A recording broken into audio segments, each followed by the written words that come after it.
சிவலிங்கம் மௌனமாக மனிதனை மோக்ஷத்துக்கு நடத்தும் தத்துவ வடிவம். ஓ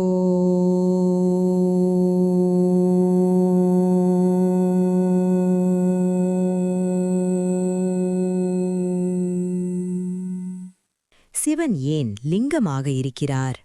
ஒரு ஆன்மீக கதை. சிவமென்றால் மங்களம், லிங்கமென்றால் அடையாளம்.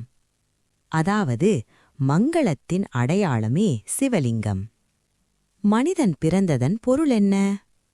பணம், பதவி, புகழ்? இல்லை, மனத்தின் மாசுகளை கழுவி சித்தத்தை சிவமாக மாற்றுவதே பிறவியின் முழுமை.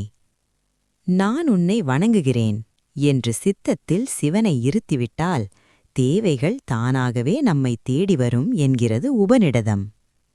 அதனால்தான் சிவத்துடன் இணைந்த அம்பிகை சர்வமங்களா ஆனாள். மங்களம் எங்கிருந்தாலும் சிவன் அங்கே இருக்கிறான். பனி படர்ந்த கைலாயத்தில் பனிவடிவாக தெரியும் சிவன். தாருகாவனத்தில் பூமியில் விழுந்த ஈசனின் அம்சமே லிங்கமாக மாறியது என்று புராணம் சொல்கிறது. மார்க்கண்டேயனை சிரஞ்சீவியாக மாற்றியது சிவலிங்கம். கண்ணப்பனை மெய்யப்பனாக மாற்றியது சிவலிங்கம். சிவலிங்கம் சொல்லும் மிகப் பெரிய பாடம் பற்றற்ற நிலை. பிறக்கும்போது நம்மோடு எதுவும் வரவில்லை, இறக்கும்போது நம்மோடு எதுவும் செல்லவில்லை. ஆனால் இந்த நடுவிலுள்ள இந்த சிறு வாழ்க்கையில் இல்லாத உரிமைகளுக்காக உயிர் பிடித்து போராடுகிறோம். சிவலிங்கம் சும்மா நின்றபடியே சொல்கிறது, என்னப்பார், என்னிடம் எதுவும் ஒட்டிக்கொள்ளாது.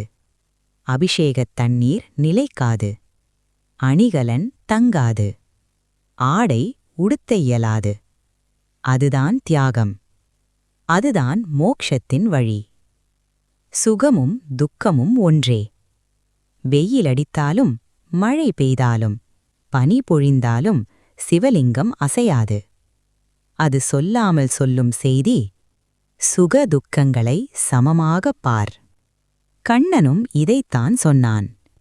சிவன் அதை மௌனமாக நடத்தி காட்டுகிறான். அசையாமல் அசைக்கிறவன். சிவன் அசையவில்லை, ஆனால் உலகம் முழுவதும் அசைகிறது. உடலில்லை, உறுப்பில்லை, மனமில்லை, இச்சையில்லை.